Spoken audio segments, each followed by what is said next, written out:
This channel does not promote any violent, harmful, or illegal activities. All content provided by this channel is meant for an educational purpose only.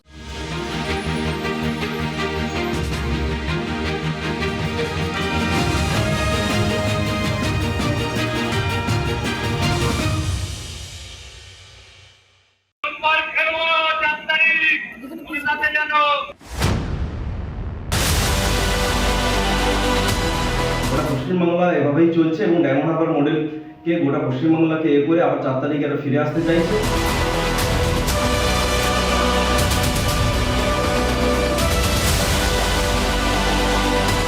Police observer কাছে গেছে, DM কাছে গেছে, ওরা সব action নেবে।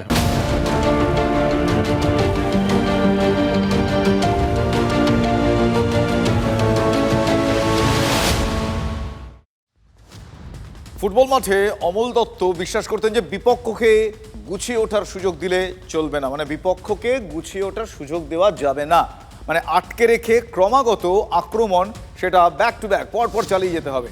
Coach Amal দত্তর কাছে আক্রমণটাই ছিল শ্রেষ্ঠ রক্ষণ, এজন্য ময়দানের চেনা ছক তিনি ভেঙেছেন। আপনারা অনেকেরই মনে আছে আপনাদের যে 3-4-3 3-4-3 এই ফরমেশনে তিনি চেনা ওই ছক ভেঙেছিলেন। প্রথাগত ফুটবলকে কাঁপিয়ে দিয়েছিল অমল দত্তর সেই মডেল, সেই সিস্টেম, ডায়মন্ড মডেল। টিম অভিষেকের সৌজন্যে রাজনীতির কোট আনকোট ডায়মন্ড মডেলও আমরা দেখছি ইদানিং। তৃণমূলের সভাপতি সব দিক থেকেই তাঁর লোকসভা কেন্দ্রটিকে বাংলায় মডেল করে তুলতে চাইছেন। এক ডাকে অভিষেক থেকে সেবাশ্রয়। ভোটের সময় সেই টিম অভিষেকই কি অমল দত্তর আদর্শে চলছেন? মানে attack is the best form of defence. কেন বলছি? আসুন রাজনীতির এই কোট আনকোট ডায়মন্ড মডেল আপনাদের দেখাই। নির্বাচন কমিশনের শেয়ার করা একটা পোস্ট আপনাদের দেখাবো। ডায়মন্ড হারবারে ভোটারদের হুমকি দিচ্ছে বাইক বাহিনী, দেখুন এবং শুনুন।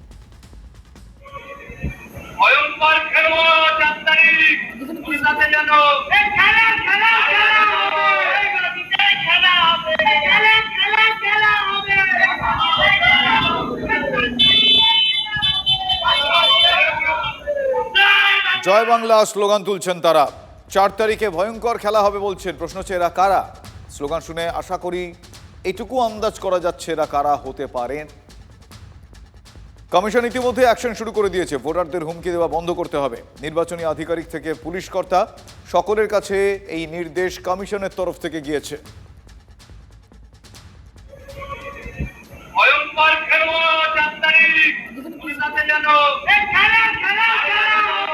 এরা তৃণমূলের আশ্রিত ছাড়া আর কেউ তো হবে না এই মুহূর্তে। গোটা পশ্চিমবাংলা এভাবেই চলছে এবং ডায়মন্ড হারবার মডেলকে গোটা পশ্চিমবাংলাকে করে আবার 4 তারিখে আরো ফিরে আসতে চাইছে, কিন্তু মানুষ আর এদের সেই সুযোগ দেবে না। কমিশনের অফিসটা বিজেপির পার্টি অফিস। ওরা কি করছে সেটা এআই দিয়ে তৈরি না কোনো একটা অন্য কোনো ঘটনার ভিডিওকে একটা পারসেপশন ভোটের মুখে ছেড়ে দিচ্ছে। ফলে নির্বাচন কমিশন যেটাই করবে ধরে নিতে হবে সেটা বিজেপি করছে, তার কোনো ক্রেডিবিলিটি নেই, বিশ্বাসযোগ্যতা নেই। এই ডায়মন্ড হারবার কেন্দ্রের মধ্যেই পড়ে মগরাহাট। সেখানে বিজেপি কর্মীদের বাড়ি বাড়ি গিয়ে চমকানো হচ্ছে, অভিযোগ এমনটাই। অভিযোগ উস্তি থানার পুলিশ নীরব দর্শকের ভূমিকা পালন করছে। আর শেষমেশ গ্রামবাসীদের প্রতিরোধের মুখে বাইক ফেলে পালিয়ে যায় অভিযুক্তরা। মগরাহাট পশ্চিমের বিজেপি প্রার্থী গৌর ঘোষের সঙ্গে পুলিশের এক প্রস্থ বাকবিতণ্ডাও হয়। বিপক্ষকে গুছিয়ে ওঠার সুযোগ না দিতেই কি শাসকের এই কোট আনকোট ডায়মন্ড মডেল? ফলতায় বিজেপির প্রচারে বাধা দেওয়ার অভিযোগ উঠছে। প্রচারে বেরিয়েছিলেন বিজেপি প্রার্থী দেবাংশু পণ্ডা। বিজেপির মিছিলে ঢুকে জয় বাংলা স্লোগান দেওয়া হয়।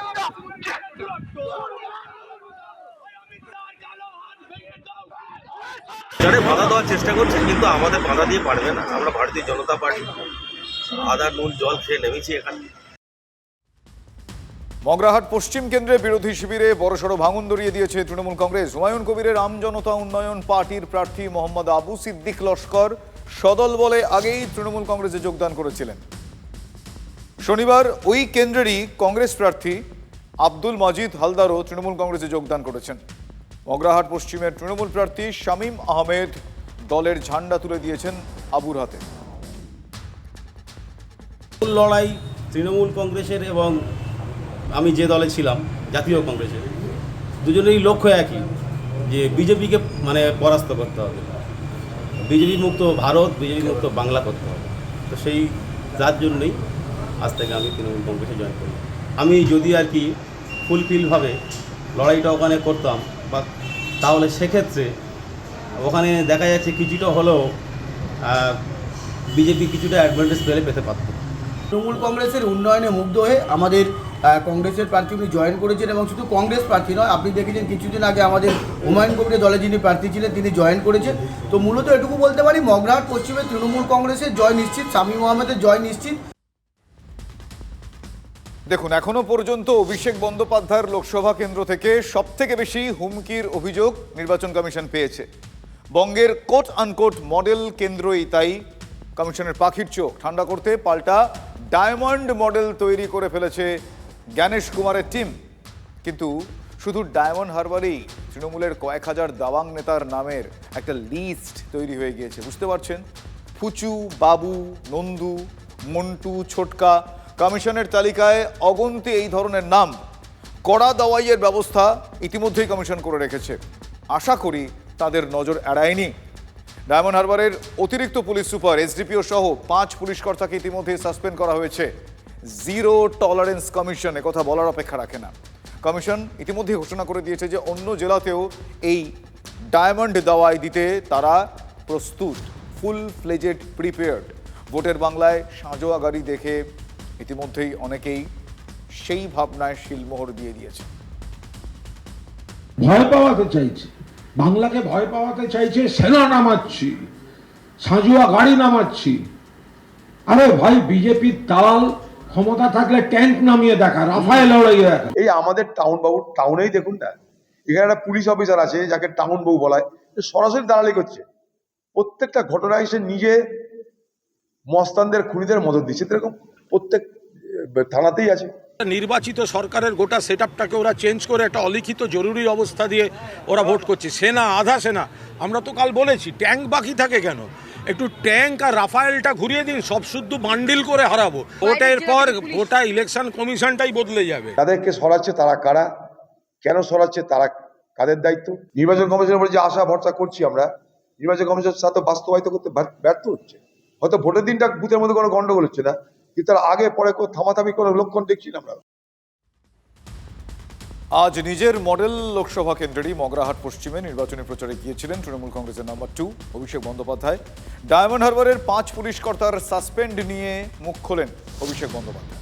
পুলিশ পর্যবেক্ষক নির্বাচন কমিশনের দ্বারা অ্যাপয়েন্টেড, যার নাম PS পুরুষোত্তম দাসের সঙ্গে ডায়মন্ড হারবার সাগরিকা হোটেলে 208 নম্বর ঘরে গোপন বৈঠক করেছে। ভেবেছিল চুপি চুপি বৈঠক করব, কেউ জানতে পারবে না। ফাঁস করে দিয়েছি। পুলিশ কেন তদন্ত শুরু করেছে? ডায়মন্ড হারবারের অ্যাডিশনাল এসপি, এসডিপিও, কুস্তি থানার ওসি, ডায়মন্ড হারবারের ওসি, ফলতার আইসি চেঞ্জ করেছে নির্বাচন কমিশন। চোর চুরি করছে, পুলিশ ধরেছে বলে পুলিশের বিরুদ্ধে ব্যবস্থা। 5 জন অফিসার চেঞ্জ করে অভিষেক ব্যানার্জিকে জব্দ করবে। আরে এখানে আকাশে, বাতাসে, মাটিতে, ঘাটিতে, জেটিতে, লতায় পাতায় আমি রয়েছি, পালাবে কোথায়? আমরা সবই এলাকাতে সমান রূপে দেখছি, আমরা সবই এলাকাতে শান্তি রাখবো। ডায়মন্ড হারবারে স্যার দেখা যাচ্ছে যে সেখানে অভিযোগ উঠছে অনেক, কি বলবেন, একটা ভিডিও প্রকাশ করা হয়েছে।